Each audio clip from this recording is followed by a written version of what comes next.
cross ไม่เลยยังมาไตแฮมก่อนกมูอีโลจุมลอยจุมกุนที่กุนวิดีโอกีและสมัครยังเราคุมูเบือน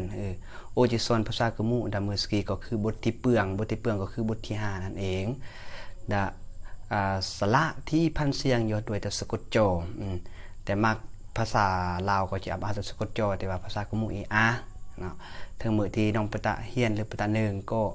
เฮียนพร้อมย่อทาระเงียบจุเฮียนตั้งใจเฮียนกว่าจะหนึ่งเพราะว่ากมูอีอัมอาเอกลักษณ์แล้วอัมอาเมื่อหนังสือเมื่อเดๆแต่น้ำมือก็ตามโอบันสอนแล้วก็วางละซะก่อนกมูดีเราจุ่มก้นอาจจะเบื่อจะมือเอามืออะไรอีกอ่านพร้อมย่อเลยอ่านตามโอเลยสระอัดสระอาดสระอิดสระอีดสระอึดสระอืดสระอุดสระอูด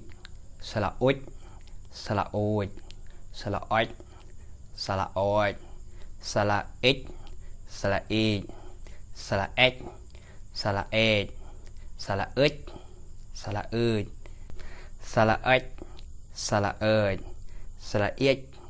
สระเอียดสระอวดสระอวดสระเอื้อสระเอื้อที่พันรัดกันนี่ก็มือสำหรับสระที่พันเสียงโดยตัวโจมาคิดแล้วสามารถกดมากกดอาจจะเข้าใจและถ้าอำทันก็สามารถที่กับแยงดาววิดีโอ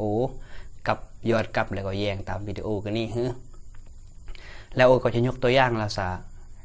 บางคนเราจะเขียนเรามือสมมติว่าลายลิชนะเราลายตะมือเราโอ้ก่อนหรือลายลิชตะมือจะเขียนเราก็มือก็เขียนเรากี่เลยก้อนก็ตัวกออาตัวมือก็ตัวเค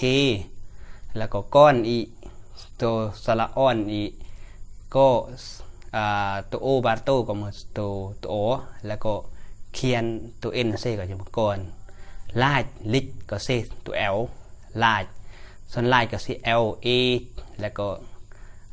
ซีนี่ก็จะมาลายแล้วก็ลิชลายลิชว่าซะก้อนโอลายลิชดัมเมอร์ประมาณนี้ก็ขอบริญญาตกเสมอติดติดตามอย่างและบ่เฮียนพร้อมย่อขอบริญญาบักบ่าวเราปอจิเบือนขอบริญญา